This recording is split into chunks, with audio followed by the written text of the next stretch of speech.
Tommy, congratulations, a much needed win tonight. What was the key to that for you? Clear plan from last Thursday that would have come to fruition, I believe, on Saturday.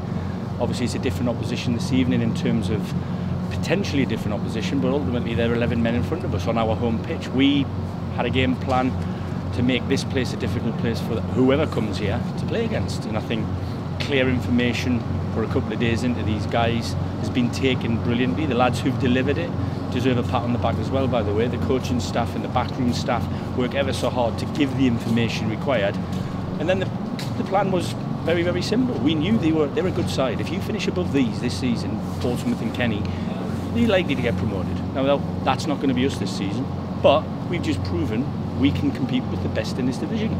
I've had no doubt forever since I've been at this football club. I know we've got enough in this building, and I've said it time and time again. I'll say it again. So that leads you into your next question.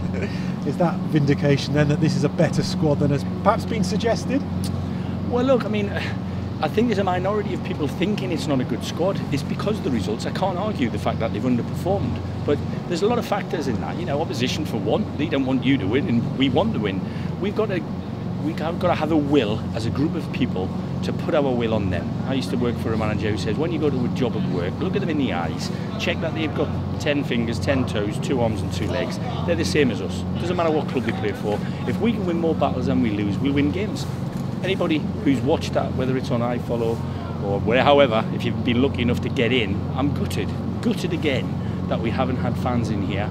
Twice I'm standing watching you after performances, and I'm thinking, I think the gas would go home absolutely delighted with that. Win, lose or draw. Where have you been hiding Jonah Younger?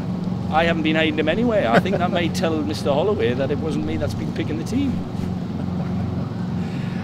He put in a great performance tonight, didn't he? Tell me about what you liked about what he did.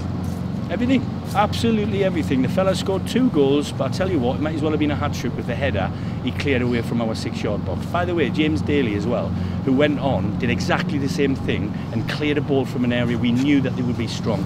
For James to replace Jonah, there's a different dynamic there. They're 6 inches in height for one, and James, to be fair to him, has done exactly that job. He hasn't tried to pass that buck to somebody else.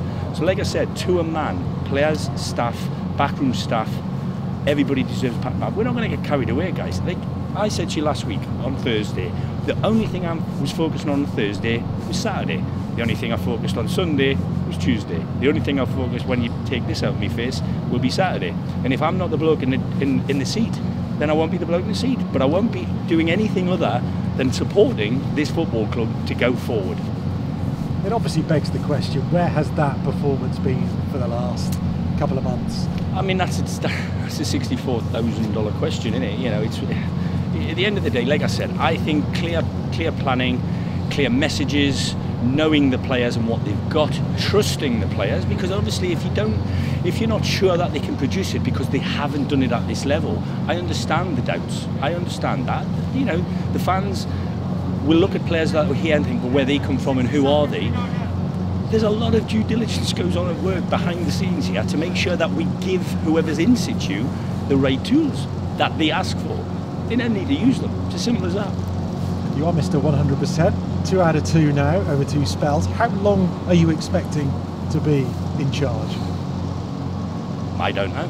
I honestly don't know. I mean, I'm part of the process of, talking to the guys who are potentially interested in being in the job.